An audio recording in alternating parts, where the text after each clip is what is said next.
if you're a success out in the world, but you're a failure at home, you are a failure.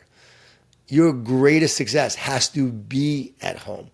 I don't want to be a household name. I want to be a big name in my household. That's what matters most.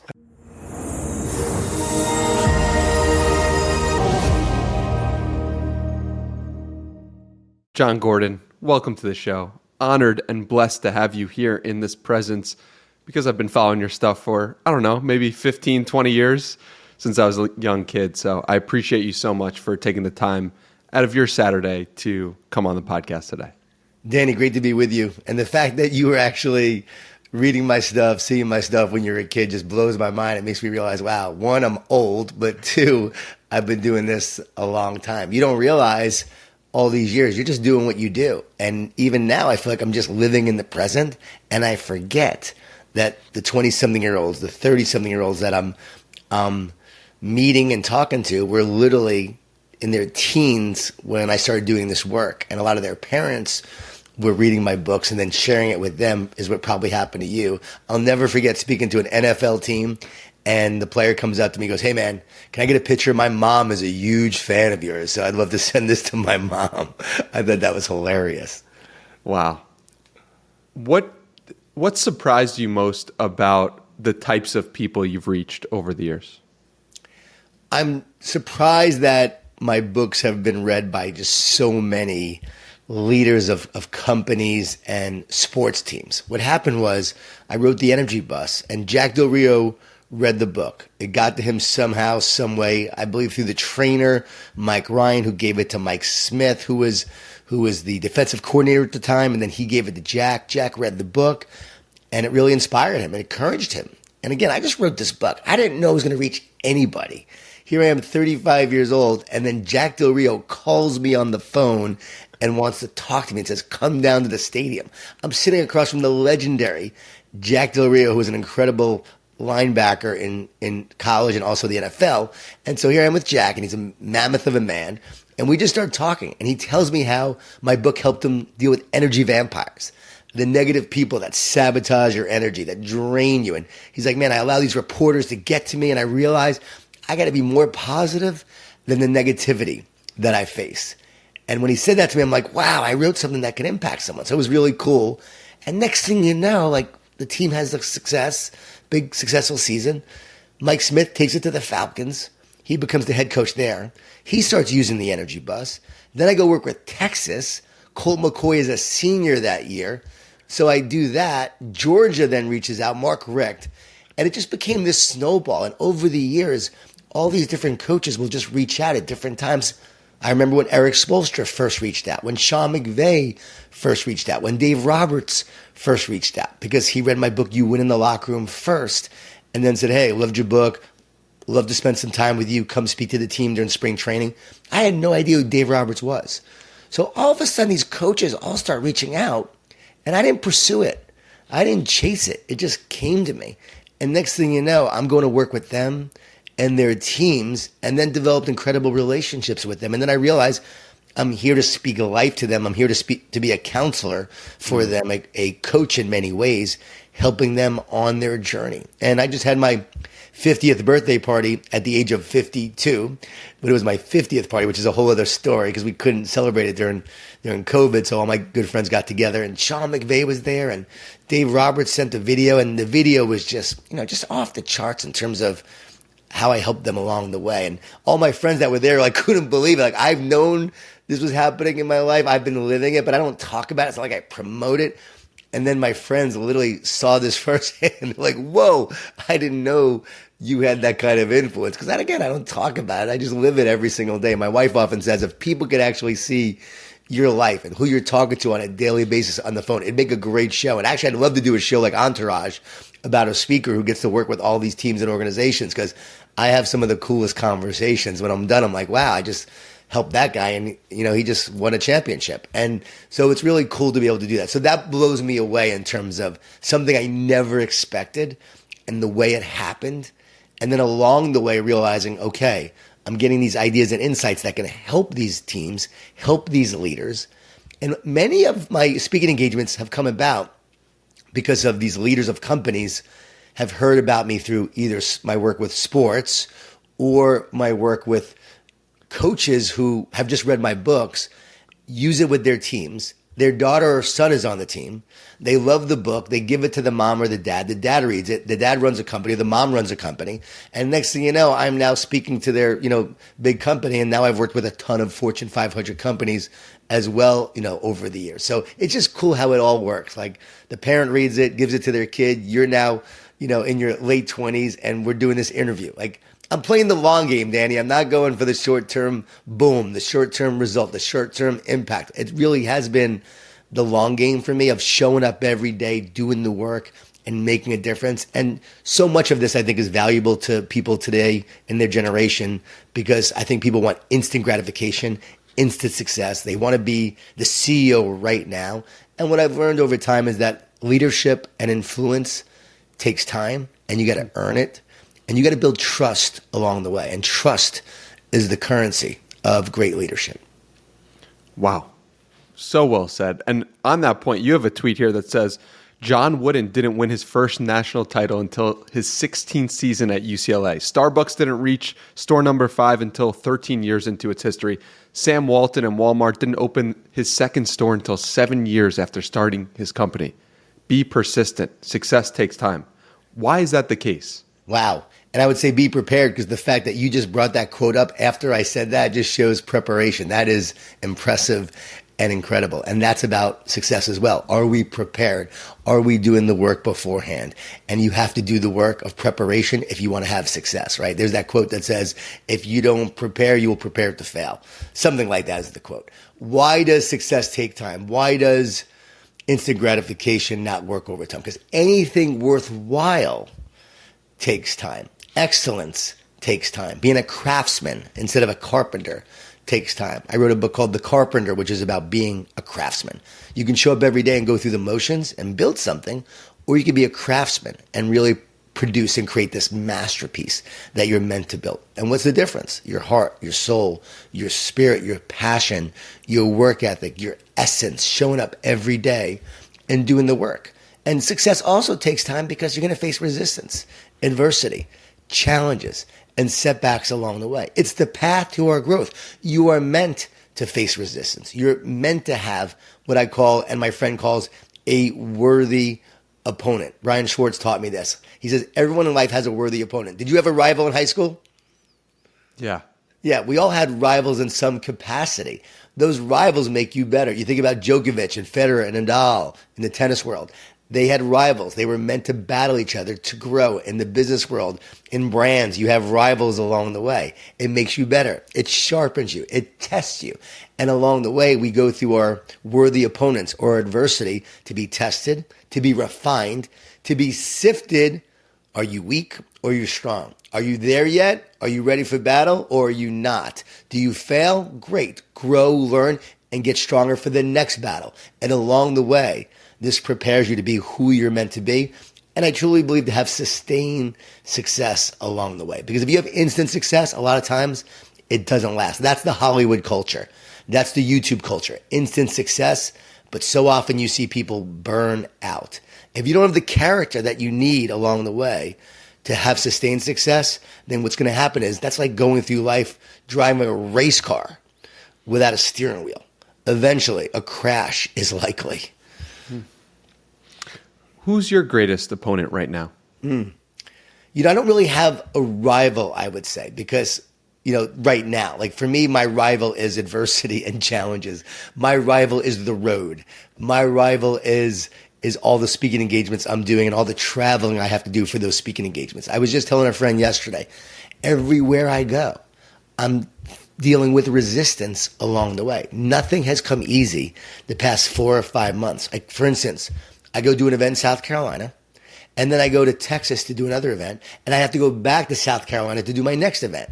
If I didn't have the Texas event, I could have just had 2 events in South Carolina. So I could go all the way there, all the way back. I just go out to Vegas to speak, and then I fly all the way back to Miami when I already was on the East Coast. So my schedule is not working out in the way I wanted to. I was speaking in Arkansas. I've got to go to another event across the country, I forget where I was, and come back to Arkansas. Again, it could have been like the same time where I could have done back to back, but it didn't work out that way. So for me, it's been this constant resistance of just inconvenience. And you look at it and you go, okay, is it really that big of a deal? You get to do this. You're getting paid a lot of money to speak. And of course, it'd be nice to have it just go easy. But I was telling a friend, the resistance, for some reason, even though I'm dealing with all that, I'm giving my most powerful talks. I'm actually reaching my highest level right now. It always comes hand in hand. Like, you're always going to face your greatest resistance before your greatest victories. You're always going to face your biggest test before your greatest triumph. That's the way the world works. It's the way the universe works. It's the way God works. That's God's plan for our growth. So when I see someone facing challenges when they're young, I can tell it's preparing them for their future. You just got to look at it that way. I looked at my son. He faced all these challenges and mental health challenges as a D1 tennis player.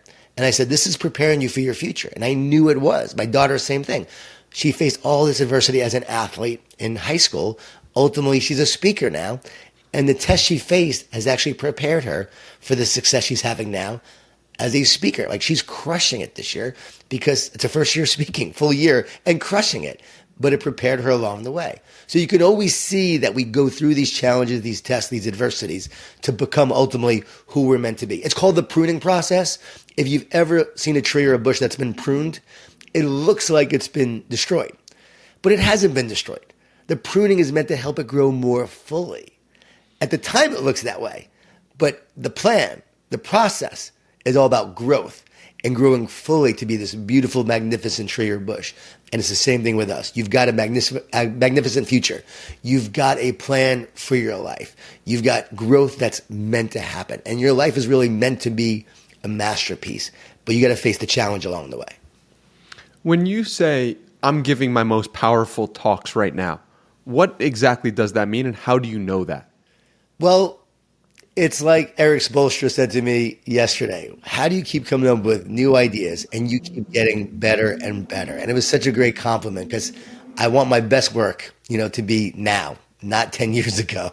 I want my best book to be the book I write now. The One Truth that I just wrote is definitely my best book, no doubt about it. It's my most thought-provoking book, my most insightful book, my most profound book, my most impactful book, my greatest understanding of how thoughts work. And it's going to revolutionize mental health and sports psychology in so many ways and help people go to the next level with their performance. And I was talking about those principles in this talk with the Miami Heat. So what it means is, it means impact.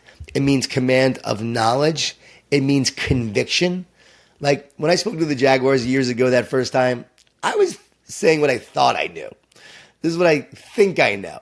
Now I'm saying what I know to be true and I have seen play out firsthand. Like when Damian Lillard tells you he read your book Training Camp twice before his rookie season and it helped to get his mind right, and you still have a relationship all these years later and you still talk about success and so forth in life and you name it.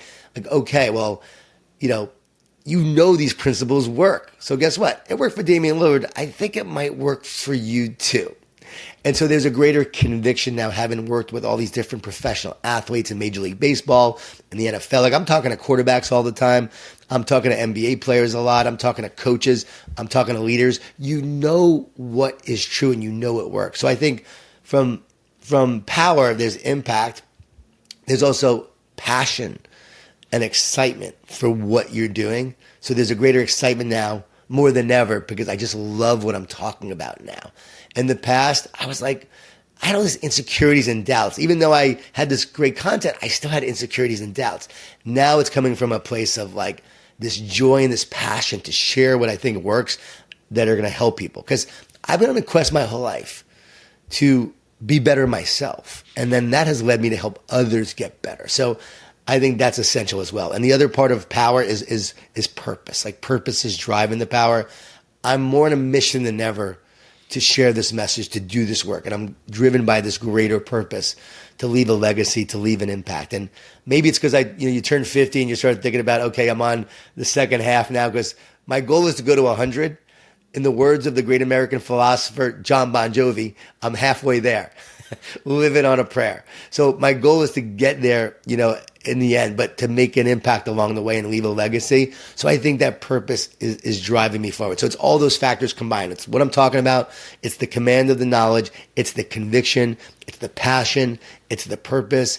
And then from there, it's impact. Like, I'm leaving the audience with something that's going to impact their life, and I'm intentional about it, and I know what I want to leave them with. Where in the past, I would talk and I didn't know necessarily what I was leaving them with. Now I know what I'm leaving them with. That's remarkable. I can't help but think that you mentioned so many sports figures along the journey that you're talking about right now, and you were once playing lacrosse, and I know that Tony Chiazza was a key piece of that journey. Why did your coach, Tony, make such an impact on you? Yeah, Tony Chiazza, and it's so funny. I couldn't find him for years because I couldn't spell his name right. I was spelling it wrong as I tried to reach out to him to tell him how he impacted my life. Here I was, a ninth grader. I'm on the basketball team playing basketball, and he sees me play. After the game, he comes up to me and he says, "Hey, I think you should play lacrosse. I think you'd be a great lacrosse player." And so I go out for the lacrosse team. And I can't catch and throw because I didn't grow up playing lacrosse. Again, I'm in ninth grade. And so I'm trying to catch, trying to throw, and it's miserable. So I went up to coach after a couple of days of practice and said, "Coach, I'm going to quit. I'm going to go play baseball." And he said, "No, you're not going to quit." I said, "Yeah, coach, I'm quitting. I already talked to the baseball coach." He goes, "No, you're not quitting." He said, "One day you're going to play in the Ivy League. One day you're going to play college lacrosse." I'm like, what? I didn't even know what the Ivy League was. Blue collar kid. My dad was a New York City police officer, undercover narcotics, growing up in Long Island, New York. Danny, I had the gold chain, the tank top, the Camaro. I talk like this. How you doing? That was my accent. And so I'm here. I'm talking like this from Long Island, New York. And so I'm like a rockhead, right? And so I don't think about Ivy League schools, but I was a good student, so I'd get good grades. So I stayed with it because Tony Chiazza believed in me. Like, he saw something in me. And next thing you know, I eventually apply to Cornell University. Now, another teacher, Mr. Ivan Goldfarb, I told him, everyone says I shouldn't apply because I'll never get in. And even if I get into this Ivy League school, I won't be able to do the work. It was clear other people thought I wasn't that smart either. And so Mr. Goldfarb said, "No, you apply. If you get in, you go. I believe in you. You can do this." And so because of Tony Chiazza, Ivan Goldfarb, I applied to Cornell. I was recruited by Richie Moran, who was the head coach. He saw me play football, or saw that I had a great football game where, I was a running back, and I was recruited mostly for football, and he loved football players. And so it didn't matter to him that I wasn't a great lacrosse player, but he knew I was a good athlete. And so he brings me to Cornell, and that changes my life. Like, I go to Cornell University, I see different culture, I see life, I see all these friends that have all these dads who are presidents of companies, and I see a whole new world that is out there and available to me, and I'm surrounded by all these guys who are successful and their families are wealthy and so forth. And it was just a different paradigm. It was a different understanding of how the world works from this Long Island, New York, town. And so that experience just changed me. And I come out of Cornell, and I now pursue my life, going after my dreams, going after what I'm thinking I'm here to do, and that began my journey. But I know this: I would not be doing what I'm doing today if it wasn't for my experience at Cornell, and I wouldn't be doing this today if it wasn't for Tony Chiazza, who believed in me and changed the course of my life. And now I speak to educators all the time. I love going to speaking to school districts in August mostly, and I go all over the country to speak to these school districts. And I'm in some hotels where I get bed bugs. It's those kind of hotels. And it's like, I'm thinking, why am I doing this? But then after you speak and I do it, I know why. I mean, it's to make an impact because it was the teachers in my life who changed my life. So it's my way every August to go and give back to all these educators who are changing lives, impacting students, and doing it for the right reasons. And it's just a great feeling to be able to give back that way. I mean, you've tweeted before about how Billy Graham once said, "A coach will impact more people in a year than the average person will in a lifetime." And I think teachers are on that same place. And we all have the ability, if we decide, we can be a teacher ourselves too. And you can mentor somebody, and you can take someone on a journey, and the amount of knowledge that you gain as the teacher yourself is probably just as much, if not more, as the person learning whatever you're going to teach. So true. I'm a student first. and a teacher second. And the minute you start teaching others, you get better as you teach.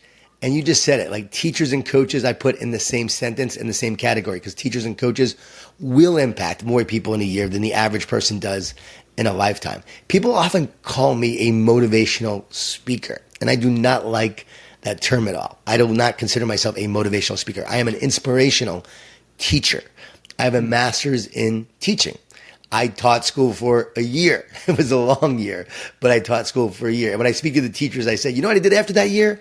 I opened up a bar, and they all crack up when I say that. But I taught long enough to know the impact teachers can make, and also having, teachers impact my life is a big part of this journey as well. So yeah, love teachers. But you're right. Every one of us could be a teacher. Every one of us can influence the people around them. And when you start to learn and then you start to teach others, you grow in your learning. We often teach what we need to learn. So what do I teach now? What's my subject? It's positivity. It's leadership. It's culture. It's mindset. It's teamwork. I am teaching these principles. And guess what? Every day I teach, I get better myself because I've got to walk the walk. I've got to live what I'm teaching. And as you do, you grow as well. So I always say, like, when you start to teach others in any capacity, you're going to go through the fire. You're going to go through the tests. But that elevates you and helps you grow along the way. And I have actually a certification program now. I have a mindset, leadership, teamwork certification called Jon Gordon Certified, where people get certified in these 3 books of the Energy Bus, Positive Leadership, and The Power of a Positive Team. And as you get certified, you go teach. But the thing is, some people who are getting certified don't necessarily want to go train others right now, but they want to grow themselves. Great. As you learn this material, as you work through it, you're going to grow. And then as you start sharing it with others to influence your family, your friends, and maybe you don't do it professionally, but you're still going to use it to impact others, you're going to grow in that process as well. It's beautiful what you've done. It's like you're teaching the teachers who will then hopefully teach other teachers to grow. And that path of being at the top of a chart requires people to buy into your vision. How do you maintain a vision that is growing and constantly growing so that it inspires people who are looking at you to fit themselves into that vision? I always say you have to live and lead with a vision and mission. Like, where are you going and why are you going there? We need a telescope and a microscope on our journey. I wrote about this in The Power of Positive Leadership. Telescope, big picture vision of where you're going and why. We need the why. We don't get burned out because of what we do. We get burned out because we forget why we do it. So what is your why? And when you know your why, you'll know the way. And you won't let obstacles get in the way. When you see where you're going, you're not going to give up. When you can see the end in sight, you keep running. It's like marathon runners. We don't give up in the first mile, and we don't give up in the last mile. Think about that. You should give up in the last mile because the body should be the most tired. But you don't. You keep going because you can see the end in sight. And because you see it, you keep on moving towards it. Shows the power of our mind. We give up mostly in the 20th mile. That is where we're physically tired and then mentally drained. We lose our vision. So we stop moving forward. I always tell people, keep your vision alive and it will keep you alive. So that's the crux of that big picture. That's the telescope. Microscope, zoom, focus, action. You got to show up every day and zoom, focus. What do I need to do today to create the big picture vision that I have? How do I win today? Because if I win today, I win the next day, I win the day after that, I will win the future. But you have to identify what winning means to you. Like, so to me, it means stay positive, encourage others, and get better every single day. I got this card here that I just pulled out. I'm literally going to write down, because I was on the plane yesterday thinking, you know what? I'm so busy speaking. I got to get back to developing myself every single day. So I'm writing down a few things. You know what I'm going to do every day? I wrote down, I'm going to make sure I'm now reading for 30 minutes every day. I'm going to commit to that. I'm going to make sure I listen to one podcast every single day. Danny, you got some good ones, so I'll be listening to yours, right? So one podcast every day, and not my own, right? I want to learn from others, so I'm going to do that every single day. I'm going to make sure that I am working on a new book each day, a little bit, because I've got 2 books right now that are coming out, and I've got to make sure I read them and edit them and go through them. So in this time period, I'm going to work on that. So I've got a list that I'm going to make today to keep on getting better. That's the Zoom focus that you need to do every single day to win each day. And so telescope and microscope is how we bring this to life. So often we talk about vision and mission, but we don't make it practical. We don't make it something that we can actually live. Like when I talk to companies or leaders, I say, okay, have the vision, talk about the vision, but ask each one that you lead, each person on your team, to identify what the vision means to them. Like, what does it mean to them? So every day they're showing up knowing how they can put this vision into practice, what it means to them, why they're doing it, and ultimately how it contributes to the bigger vision of the organization. And then you can ask them, how can I help you achieve your vision that helps us achieve our vision? Now it becomes very practical as you move forward. And a powerful way to also make this practical is to pick one word. I'm huge on the one word thing. I wrote a book called One Word That Will Change Your Life with Dan Britton, Jimmy Page, amazing guys. They came up with this concept. It wasn't my idea. They've been doing it for over 25 years now.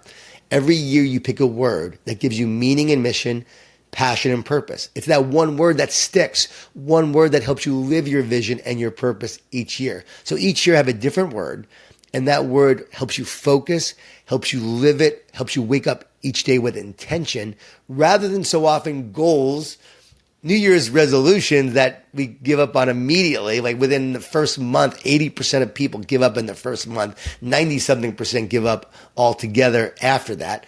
But one word sticks. What's your one word this year? Well, this year it's whole, WHOLE. And as I wrote in The One Truth, we all have a hole in our soul, HOLE. Everyone does.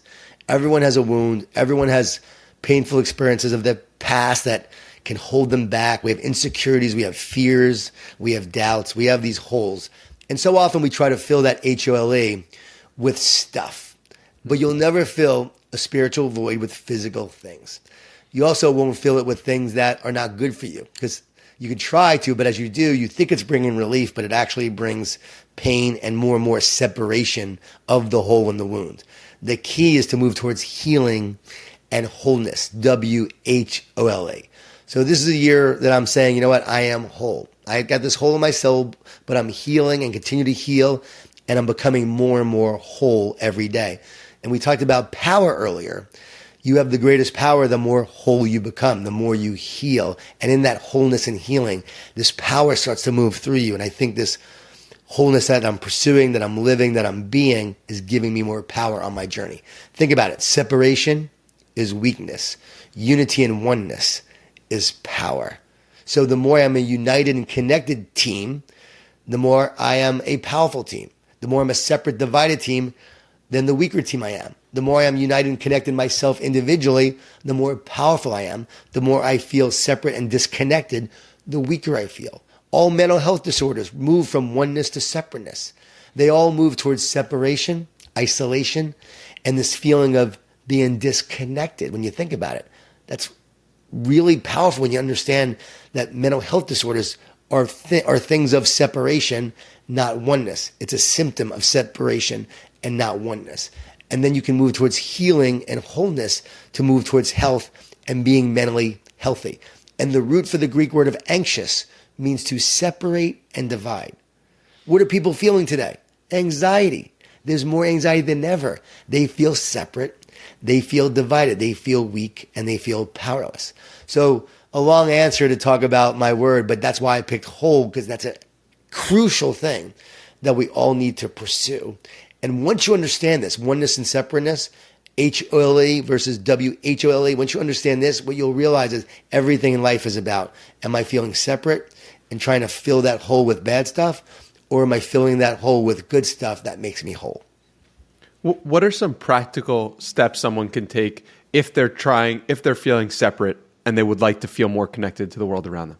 Well, it's understanding how negative thoughts make you separate. First and foremost, you have to realize that. The other day I was saying the fact that, have you noticed that when people are overthinking, that it's not like they're overthinking with positive thoughts. They always overthink with negative thoughts.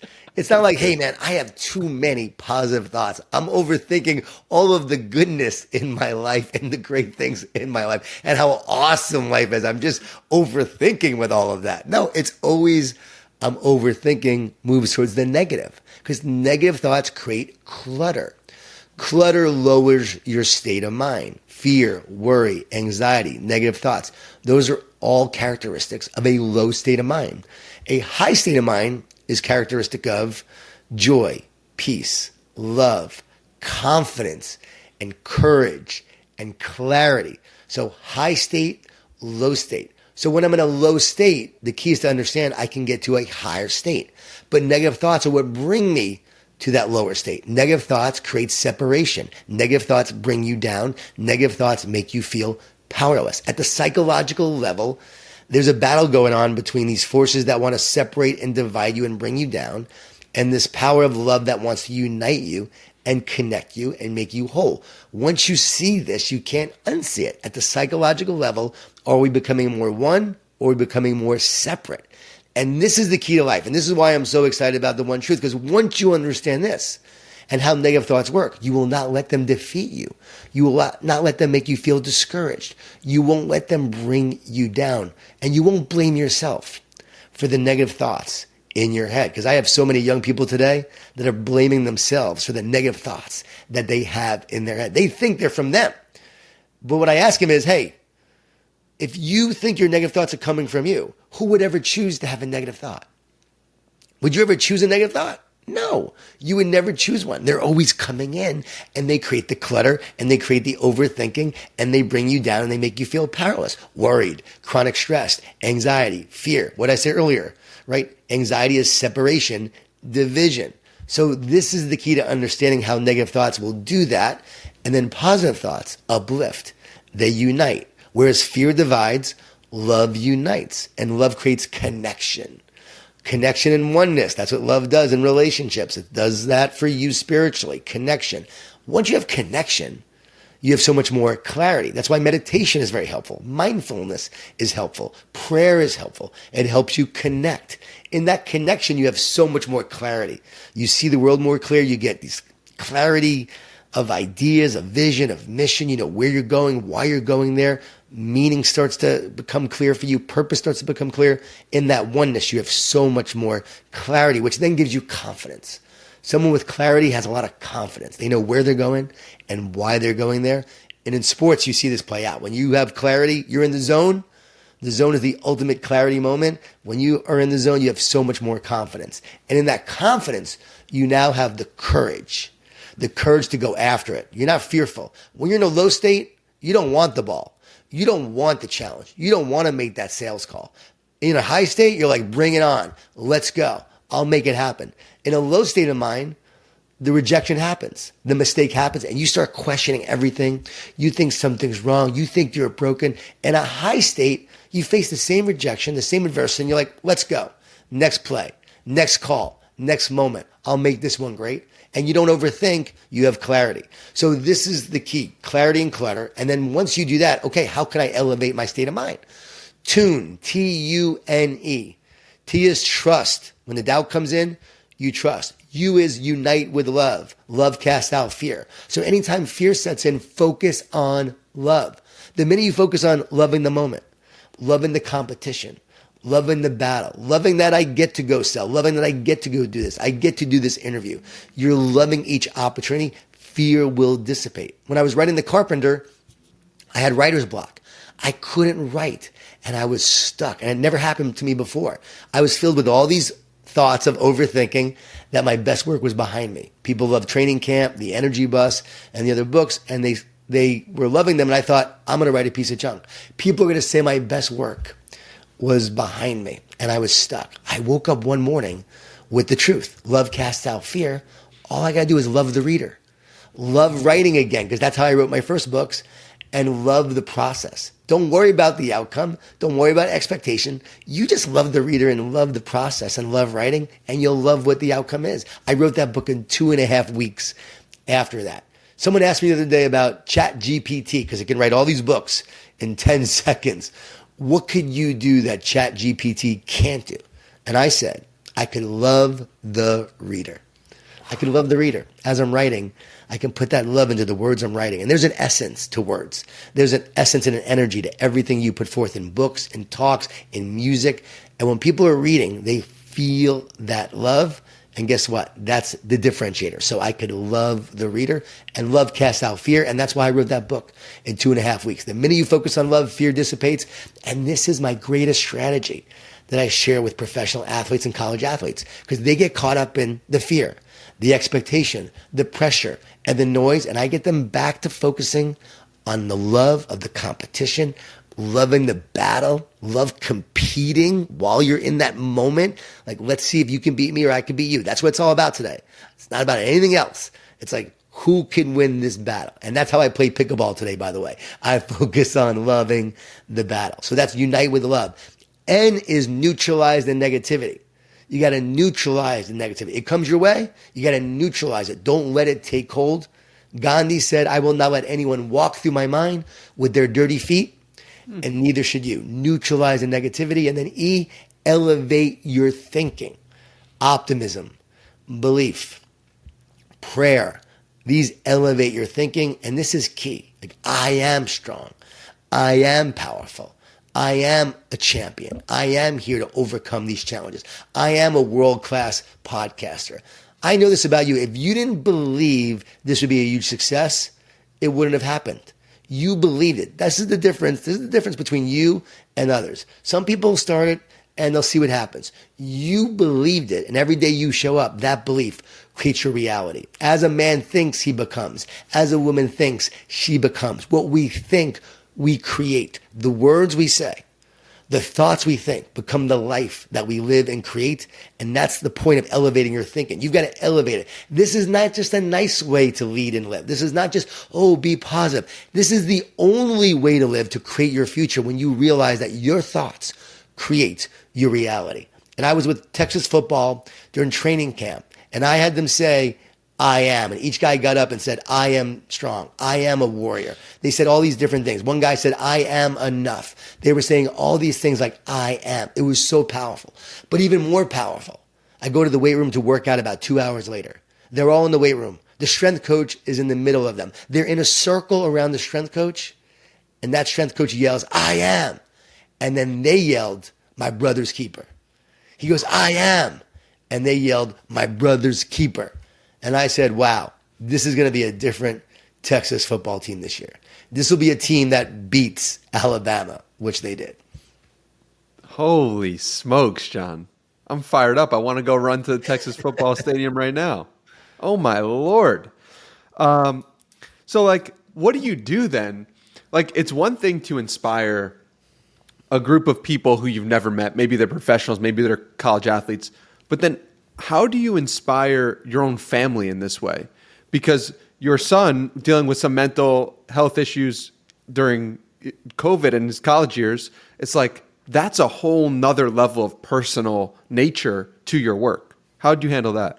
Well, I think my son and my daughter have been my greatest teachers and helped me grow the most in this work that I do. Because my son, being that competitive tennis player growing up, always faced challenges, adversity, and losing matches. And it was a tough battle of teaching him and being there for him. Same thing with my daughter. She was a lacrosse player. And man, I was actually really negative when my daughter was in 8th grade, because I wanted her to be a great player because I played in college. And I was always criticizing. I wasn't encouraging enough. I was not being that positive leader. And she quit. We don't quit jobs, we quit people. And she was quitting me. So I had to change. I read a great book by Joe Ehrman called Inside Out Coaching. And it was all about being a transformational leader instead of being a transactional leader. And I learned from that book that I've got to focus on just loving, encouraging, and supporting. It's not about my identity. It's not about her being this great athlete. So I can say, I'm a great dad. Look at my daughters. That's what we do, right? On Facebook, we brag about our kids and, oh, look at my kid. Look how awesome they are. Oh, doesn't that make me so great as a parent? And I realized, you know what? That's what I'm doing. I'm getting my recognition through sports again, because I always got my recognition through sports. And I did this early in my career as a writer, and I realized it had to be about serving others and making a difference. And after I realized that, that's when I wrote The Energy Bus. The Energy Bus was like my gift to showing me that it's all about helping others and serving others. And that's what I'm all about to this day. I talk about my books. I want people to read my books, but not for me. I know it's going to help them. I know it's going to encourage them. And I pray all the time, like, God, just have my books influence people who are meant to be influenced by them and reach those who are meant to be reached. Because ultimately, if I never wrote another book, if I never went to do another talk, I would know that I made a difference with the 28 books that I wrote and all the talks that I've given, right? But I was getting my identity going back to the day of my daughter's performance. So I changed. And now I come back and I start encouraging her and supporting her. And she starts playing again. And I kept telling her she was unstoppable. You're unstoppable, Jade. You're unstoppable. Guess what? She was very stoppable, but I kept telling her she was unstoppable. And she had a very negative coach who always berated her, yelled at her. He was like the worst, just pure negativity. But she had to learn how to overcome. And I said, this is going to make you stronger. This is going to help you grow. So that journey together of that time, eventually junior year, the coach's daughter gets injured because she was the star of the team. My daughter has to step in because my daughter would never take her to the cage. She was always hesitant. She didn't want to make a mistake. This junior year, she went after it and scored 80 goals and became unstoppable and helped her team go to the state Final Four. So I saw what happened was the difference of me being this negative leader to being the guy who supported and loved and encouraged her all the time. I saw the power of belief in someone and the power of encouragement. She would never want to be a speaker if I didn't change. If I was this negative leader, she would never want to do this work. But she saw the change in me. She saw how it impacted her. And that makes her now want to go impact others. So at home, it's harder. It's far more difficult because it's so personal. But in that personal healing and growth that you have to do to be a better parent, to be there for your kids, it helps you become a better human being and then a better teacher for the world. And now people say, you must be so proud because she's doing this great thing with speaking, which she was so fearful of doing, by the way. Wow. And when she first started, what did I say to her? You're unstoppable, Jade. You're unstoppable. And then I added this. You're also impactful. You're unstoppable and you're impactful. And she would never want to do this if it wasn't for me changing. So I saw how positive leadership changed. And that's why I'm more committed than ever to helping others lead this way too. And then I think about my son, like my son who struggled during COVID and mental health, just like so many other kids. That was a time to just be there for him. I wasn't traveling. No one was having events. Here I am home all the time. He's home all the time because he came home from college. And there we are sitting there every day, pretty much at the table. And there were days I wouldn't say anything. There were days I just kept my mouth shut. There were days that I just had to be there in that quiet space, knowing that he had me there, that I was loving him. And by the way, relational psychology shows we heal in a loving relationship. So I was that dad. I'm that athlete, driving, pushing, be great. Here it was now, space, listening, love. And it taught me that sometimes the greatest thing you can do to love your kids is just to listen to them and be there for them. And our relationship grew so great during that time. We became so much more connected because he was this competitive tennis player. I'm on the road all the time. He's doing tournaments. I'm speaking. We didn't spend as much time together as I did with my daughter because I would always go to her club tournaments during the summer and not spend as much time with him. And so now we really connected, really united. And I consider it one of the great moments of my life. It was one of the most difficult moments to be there for him, to pull the darkness out of him, to not know if this was going to turn around. But he went back to school after that. And now he's doing great. He's pursuing his goal in sales. His goal in business. He wants to be in real estate. He's a lot of these, young guys that are coming up, want to do this great work in real estate and insurance and all these great stuff. And so it's going to be cool to see what he eventually does. But I had to learn to be a better leader for my kids. And that's when it's the most real. Because let me tell you something. If you're a success out in the world, but you're a failure at home, you are a failure. Your greatest success has to be at home. I don't want to be a household name. I want to be a big name in my household. That's what matters most. That's a great, great line. Oh, wow. You said you cried 3 times in your life, or 3 times when you were being interviewed. You mentioned the 3 times, which is, I'm sure you've cried more than that. But I've cried more than that, but I'm not a big crier, but definitely not. Your dad dying, your son going through the big challenge, and Ed Milet speaking event was one time that you cried. God, that was unbelievable. When I look back on that, I definitely cried for my son when he was going through that tough time. It was the hardest time in my life to see him go through that. Again, so many young people did during that time. They really struggled. And But guess what? The one truth was born out of that. The understanding of what's going on here, what's happening at the psychological level, the emotional level, the spiritual level. And now with so many dealing with anxiety and mental health, you can help so many people through that. So yeah, the tears and weeping led to growth and led to now helping others. So that's all a good thing. I wouldn't change it. And I don't think my son would change it. It's become a part of his journey. When my dad died, I cried. And I did die when my mom died, but that was over 16 years ago. So that was a long time ago when I cried. And probably teared up a little too when they made me that 50th video. So that was a little tear up too. And then Ed Milet's event though, man, he just gave this great talk. And he asked me to pray at the dinner the night before, out of the blue, just said, hey, Jon, we share a prayer. And this prayer came through me that were not my words. And you could just feel the spirit in the room. And it was so powerful for everyone who was there, as we just came together as a group, getting ready for this big event. And this prayer just was like, woof. So something in me was happening. Something in me was transforming and changing. And then in that talk, after Ed gave his talk about his dad and about his dad dying, I just went up to him and said, that was awesome, brother. And I just started to weep as I was getting ready to go speak. And again, I don't know why, I don't know how, but something in me was happening. I was becoming more whole, I think, WHOLA, right? All of that stuff that we hold on to, I was just releasing and letting go. The stuff from the past, the stuff you hold on to.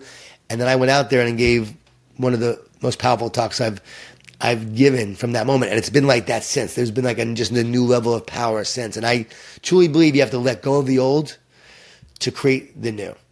You have to heal the burden that's holding you back to ultimately step into fully who you're meant to be. And that was just a powerful moment in my life that I'll never forget.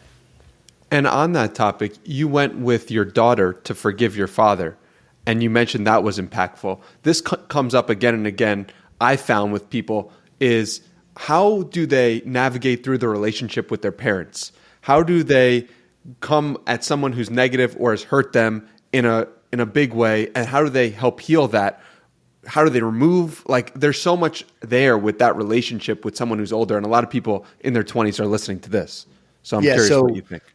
I was 30, 31 years old, and my daughter was little. And I went up to visit my biological father who left when I was a year old. This is not the New York City cop who raised me.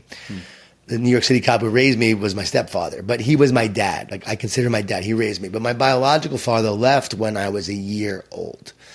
And so I always had, issues about that. So did my brother.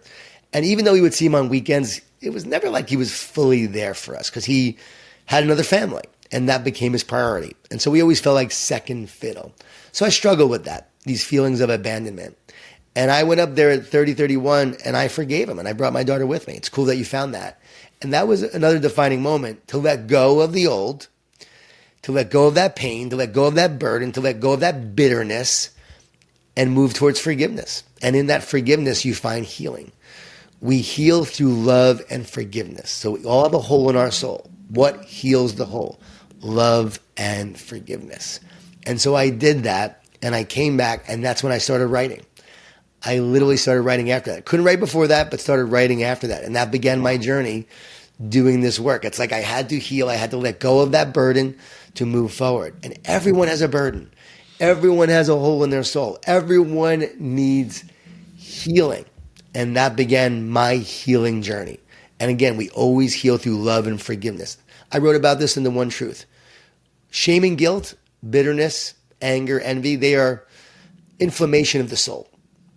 And you know about inflammation, you can't heal if you have inflammation. You got to remove the inflammation so the body can heal. It's the same thing with our soul. You got to remove the inflammation so you can heal. You got to remove bitterness. You got to remove anger. You got to remove this jealousy. You got to remove the fear that's holding you back. And as you remove that inflammation through love and forgiveness, and I would say God, because it's the God who brings love and forgiveness, that's what truly heals you. It's like this. Relational psychology, as I said earlier, you heal in a loving relationship. Has to be a loving relationship. Can you heal with a stranger? No. Well, guess what? If God is a stranger, he can't heal you. You can't heal with God if God is a stranger. If God is just this higher power that's impersonal, that's a stranger. If God becomes a personal God, which God is a personal God, and God knows you, created you, and loves you, and wants to heal you, if you allow that healing to take place through love and forgiveness, God's love and forgiveness, because your love and forgiveness is not enough. It helps the healing process.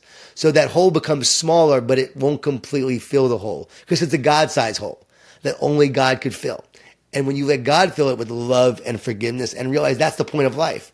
Am I feeling separate from God or one with God? Am I moving away from God with fear and not trust, with anxiety, with trying to be my own God? So God can't heal you. And many people go through life like that and wonder why they feel miserable all the time and angry and sad all the time. It's because of that. But if I can allow God to come in and make room for that connection and make time for that connection, in that connection of love, healing takes place through love and forgiveness.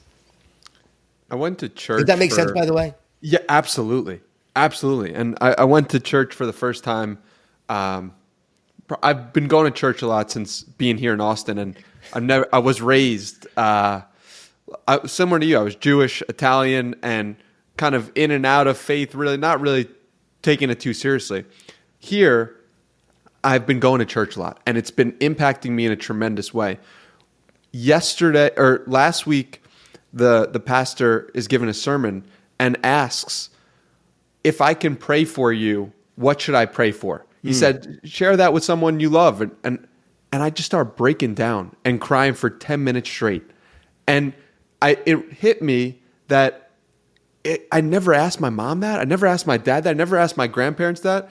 And that what you're describing, that hole that only God could fill, that was God coming in that moment. Right after, call my dad. Right after, call my mom. Ask them, if I can pray for you, what should I pray for? And I would like to ask that question to you, Jon, so I could write it down and pray for you as well. Well, I appreciate that. It's so interesting you're saying that, because people need to understand that emotional outburst, that emotional feeling, that's like the spiritual and the physical coming together in that one moment. Yes. And you don't know how to process it. And so it's just these tears and this weeping that comes from it, because it literally is the intersection of this incredible flood of emotions that are very spiritual, that are now invading you and your body, and you just don't know what to do. And it just is this uncontrollable feeling that you have. And then afterwards you feel light and you feel free and you feel like you've released 1,000 pounds. And so many people had this experience. Why is that, right? Because this is part of the human journey, to go from separation to oneness, from the hole in our soul to WHLE. And that's our journey. And when you go through it and you allow it to take place, life becomes this incredible, magnificent journey. But I tell people all the time, this is not about religion. People go, no, you're getting religious, you're going to church. No, this is about healing. This is about God's plan for healing you and your soul. We don't talk about death enough and realize how strange it is that one day you're here and then the next day you're gone. Think about that. One day you're here, next day you're gone. Then what are you? Your body turns to dust. So what are you truly? You are spirit and you are a soul living an energetic reality. So a spiritual essence living this energetic reality. And when you die, everything turns to dust. But what happens to the soul and spirit? You think it just goes away? You think it's just temporary? No, you're an eternal soul living this temporary reality. So this is about you going through this journey every day between positive and negative, fear and love, good and evil on this journey, and allowing the good and the God to heal you to become who you're meant to be, so you actually can live with more power, more purpose, to take on the challenges, to create a better world, to bring heaven to earth. That's what Jesus said, bring heaven to earth. He wasn't talking about religion. Bring heaven to earth, bring goodness to earth, make a difference, make an impact, go serve others, go help others. That's what it's all about. But you can't do it if you're chronically worried all the time. You can't do it if you're chronically stressed all the time. You can't do it if you're fearful and you're living like, guess what? Like this is all that there is. No, there's so much more. And the reason why you care about today and you care about tomorrow and you care about this world is because it's not temporary. The caring and the love and the essence is always eternal. Appearance is temporary. Essence is eternal. So it's your essence, again, coming face to face in the physical, clearing out all that muck, all that goo, all that stuff that's been holding you back, and you release it, and it brings forth all this human emotion. So I'm glad you felt it.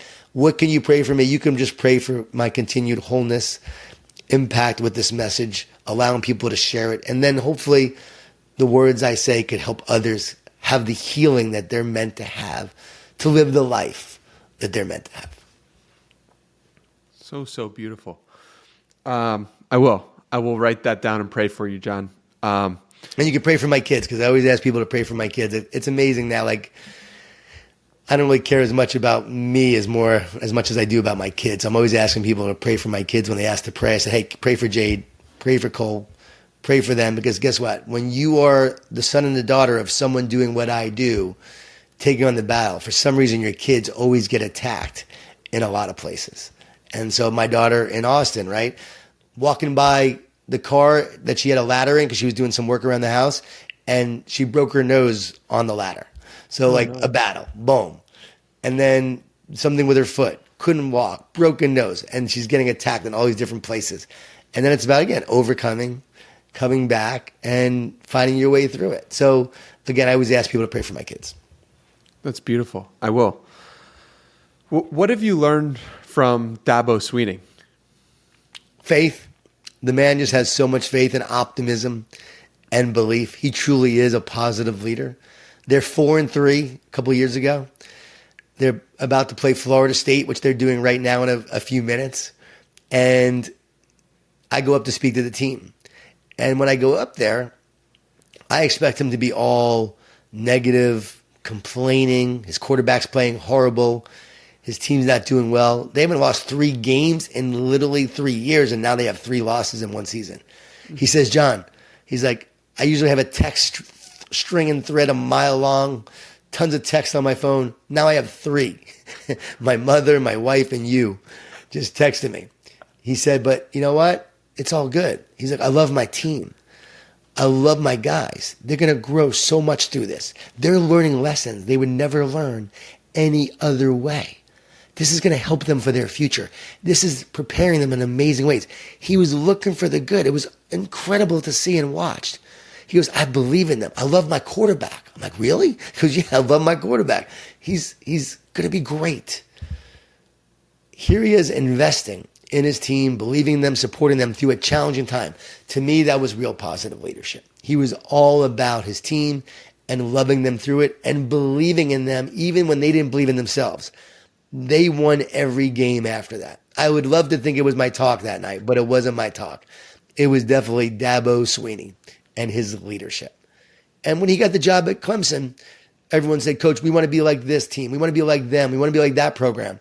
He told the board of trustees, he said, my goal is not to be like anyone else. He goes, I want to create a goal where they want to be like us. That is my vision. That is my belief. He's one of a kind. He's one of the most positive leaders I've ever met. Before Deion, there was Dabo. Like, Dabo was the most optimistic, positive guy talking about belief. Now Deion is doing it. And I think Deion just does it in a little cooler way, a little more swag. You know, there's something about Deion that's just so cool with his belief, which I love. But they're so similar in so many ways. I call them over-believers. They over-believe in what's possible. And as a result, they do create it. So you bring up Deion, and you've said before about Deion, he's a great leader. He's a positive leader. He embodies everything I wrote about in The Power of Positive Leadership. He shares a compelling vision. He is on a mission. He transfers his optimism and belief to his players and fans. He neutralizes the negativity and energy vampires. He builds great relationships and leads with love and accountability in the pursuit of excellence. I mean, Deion Sanders is the person that I am most enamored with, and I can't stop watching. What is so amazing about Deion Sanders to you? What I wrote there, he embodies everything that I've written about, that I talk about, and he embodies the faith that we were talking about earlier. He believes. You have to truly believe in what's possible. As a man thinks, he becomes. Guess what? That is Deion. He's like Muhammad Ali. He told people he was the greatest, and he became the greatest. He told his team, you're here, you're ready. And his team is ready. They are here. He told his team, it's about us. It's just about us. It's not about the outside. It's about inside out. I've been preaching this message for years, inside out. You don't worry about what the fans think. You don't worry about what the nayers say. You don't worry about what the critics say. You focus every day on showing up and being your best day in and day out. We don't create from the outside in. We create through our spirit, our passion, our work ethic, our love, our joy, our optimism, our vision. We create from the inside out. He is proof of that. He's living that way. He's leading that way. And guess what? People are now going to Boulder. People are tuning in. You're going to watch the game today. You would have never watched a Colorado game in the past, but you are watching them right now because one man chose to believe. That is Deion. But before Deion, there was Dabo. Dabo at Clemson transformed the school, transformed the community. Right now, there's all this real estate boom happening in the Clemson area. They call it Dabonomics. He transformed a community, a city, and you know what? In many ways, the state, because he impacted the state in a lot of ways of the way they think, because they thought, hey, if he could do it, we could do it too. He said if we go to the college football playoffs, his first year, he said this, we're going to have a pizza party in Death Valley in the stadium. Well, guess what? They made it to the college football playoffs. So he promised a pizza party. 80,000 people showed up for the pizza party. He had to supply pizza for all those people. How did he do it? Literally all the pizza places in the state got together and provided the pizza for that pizza party. I told Dabo, Jesus said, even greater things than I shall you do. Well, we know Jesus fed 5,000 with some fish and some loaves of bread. Well, Dabo fed 80,000 with pizza. So that's the power of belief, of optimism. And Deion, yeah, I'm enamored too, but I've seen it before, and I see the way he's leading, and I see the way he played the game. And I knew he was going to be a great coach. Like, he may not be the guy who's working with each player one-on-one and different things, but he is a great culture builder. He's a great leader. He's a great believer. He builds a team of great coaches just like Dabo, and then they go out and they implement and they execute. It's awesome to watch. If you are leading and coaching a group of people, you need to get yourself right in order to get the message out to the people. How do you personally prepare for the day so that when you speak, it is with extra oomph? If you don't have it, you can't share it. So as someone who is naturally negative, people don't believe that, but I'm naturally negative. I have to work really hard at being positive. Years ago, when I started this journey, I started to take a walk of gratitude every day. My wife was going to leave me. I was so negative. And when she threatened to leave, I said, I got to change. And that began this journey of working to become a more positive person. And so what I would do is every day I would take a walk and I would say what I was thankful for. And when you do that, you flood your brain and body with these positive emotions that uplift you rather than the stress hormones that slowly drain you and over time slowly kill you. So when you do this, you're creating a fertile mind ready for great things to happen. You're transferring this energy, this love, this hope, this belief, right, into your mind, into your body, and you're feeling amazing as you do that. And you're ready to take on the day. And that's what I started doing. And that has changed my life. I do it almost every single day. I did it this morning. I took a walk of gratitude. Now that walk of gratitude also turns into a walk of prayer. And I pray as well. And when you pray, you practice gratitude, you renew your mind. You clear out the debris. It's like this flowing river that starts to flow, and it clears out all the junk and all the clutter and all the stuff and allows you to have more clarity. You get ideas during those walks. I get so much wisdom and thoughts. It's where all the books have come from on those walks. And so every day I pretty much do that gratitude walk. It's pretty much my one thing I do and only thing I really need to do. Beautiful. You mentioned the books, and you've written 28 now and 15 bestsellers. 15. And you write these books in 3 to 4 weeks.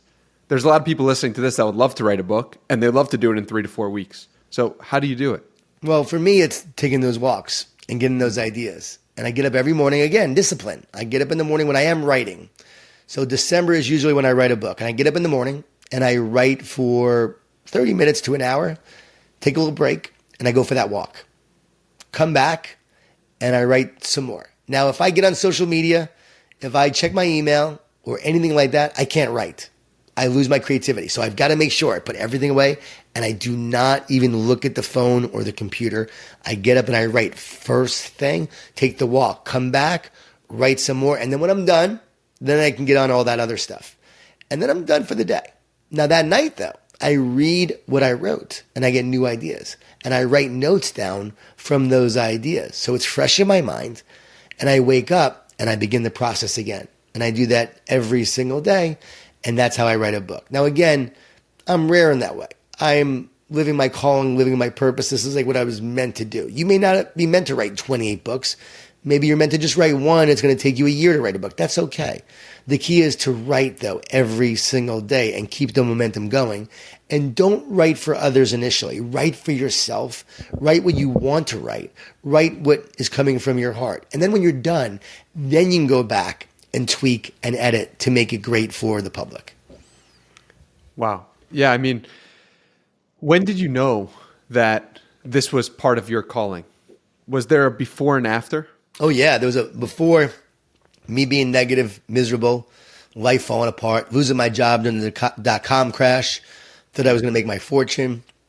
I'm 30 years old, turning 31, 2 young kids, miserable, negative, wife about to leave him. And I had to change. She gave me the ultimatum. She goes, if you don't change, we're over. You've got to change. And I remember in that moment, I wanted to stay married. I agreed to change. And then afterwards, I went upstairs and I got on my knees and I said, what am I born to do? Why am I here? Wasn't a faithful person. Didn't have a relationship with God in a lot of ways. Really was searching, was seeking. I was a new ager at the time in many ways. I was really into meditations and Buddhism and so forth, and I did a lot of that. And I remember just saying, God, why am I here? What is my purpose? What am I born to do? Why am I so freaking miserable? And writing and speaking came to me in that moment. It was like a lightning strike. It was like, boo, light bulb goes off. That's what I'm going to do. I'm going to do this for the rest of my life. What am I going to write and speak about? I don't know, but I'm going to do this. And then I started to research ways I could be more positive. And then I'm finding all these different ideas. And I write a weekly positive tip. And at the time, I had 5 subscribers. And by the way, this weekly positive tip, 2002, I started this tip. So no one had email newsletters back then, and there was no social media. So I sent out this email every day to my 5 subscribers, then 10 subscribers, then 20, then 50. People start sharing it. It leads me to then writing and speaking and doing this work. Trying to serve, trying to add value, going through the healing process. We talked about earlier, forgiving my father. All that was during this time. And during this time, I'm now changing, transforming, sharing, and then growing myself. And then by the time I was 35, I wrote The Energy Bus, and that began the journey of all the work that I've been doing ever since. So it was through the greatest challenge and through my ultimate need for growth and healing that led me to become someone who wants to heal others and help others grow. From 5 subscribers in 2002 to now my dad sending me every week your newsletter, it's been a quite a journey. What do you say to people who come to you and they're like, how do I find my purpose? Is it get on your knees and pray? Part of it, yes. How can you live your purpose without a relationship with the one who created you for a purpose? And so you were created on purpose, for a purpose, with purpose. That's all about intention. Are you an accident? That's what you have to ask yourself. And most people would say, no, I'm not an accident. Because if you believe in randomness and this world just came about by chance, well, guess what? Then you're an accident. The world is an accident and you're an accident. Then there should be no purpose. So really you have to realize that ultimately this world is not an accident. There is intention to this world. It was created with purpose, and you are part of this creation, and you are here for a purpose. And it's why you are searching for your purpose. It's why millions are searching for their purpose. It's why the purpose-driven life has sold over 100 million books, because people know there's a purpose, but they just haven't found it. And the way you find your purpose is through a relationship with the one who has a purpose for you. And in that walk of intimacy and connection and relationship with God, he starts to whisper and reveal that purpose to you. So it's whole, W-H-O-L-E. Walk with God. As you walk, you heal. In that healing, you become one. That's the O. One with God. In that oneness, his love becomes your love. His nature becomes your nature. And in that, he elevates your mind and soul through your purpose, through your love, through your mission. And all of that starts to move through you as you do that. That's what whole stands for. W-H-O-L-E. Walk with God, heal, oneness, love, and then elevate your mind and soul. And part of that elevation is your purpose being revealed to you. And then you start living it. So in oneness, always remember, in connection and oneness, love and purpose flows through the oneness. Good friend of mine who taught me high state of mind initially and low state of mind, his name's Garrett Kramer. I want to give him credit on that.